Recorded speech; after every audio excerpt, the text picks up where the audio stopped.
Hello guys, আমাদের চ্যানেলে আপনাকে স্বাগত।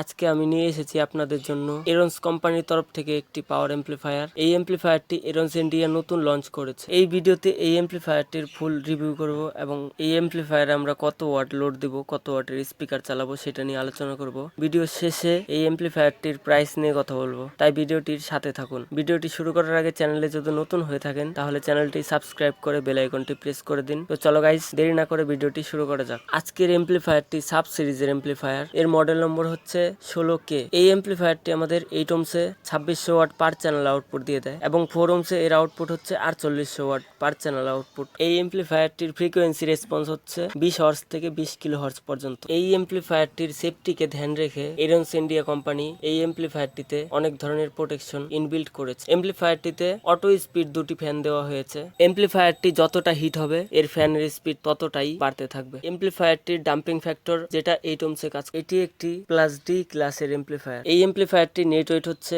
17 কেজি। তো গাইস, এমপ্লিফায়ারের স্পেসিফিকেশন আমরা জেনে নিলাম। এখন আমাদের জানতে হবে এই এমপ্লিফায়ারে আমরা কত ওয়াটের স্পিকার রানিং করাবো। 8 ohmsে যদি এই এমপ্লিফায়ারটিকে রানিং করাতে চাই তাহলে আমাদের জন্য সব থেকে বেস্ট স্পিকার হতে চলেছে 2500 ওয়াটের স্পিকার। এবং এই এমপ্লিফায়ারটিকে আমরা যদি 4 ohmsে ইউজ করতে চাই তাহলে আমাদের জন্য সব থেকে পারফেক্ট স্পিকার হতে চলেছে 2200 ওয়াট থেকে 2300 ওয়াটের। সো গাইস, ফাইনালি আমরা এখন কথা বলবো এমপ্লিফায়ারটির অ্যাপ্রক্স প্রাইস নিয়ে। এই এমপ্লিফায়ারটি এরন্স ইন্ডিয়া কোম্পানির তরফ থেকে এসেছে, তাই এর প্রাইস অন্যান্য এমপ্লিফায়ারের তুলনায় একটু বেশি হবে। এই এমপ্লিফায়ারটির অ্যাপ্রক্স প্রাইস হচ্ছে 1 লাখ টাকা। ভিডিওটি যদি ভালো লেগে থাকে তাহলে লাইক, কমেন্ট, শেয়ার করবেন। আজকের ভিডিওটি এই পর্যন্তই। আবার দেখা হবে নতুন কোনো ভিডিওর সাথে। ততক্ষণের জন্য জয় হিন্দ, জয় ভারত।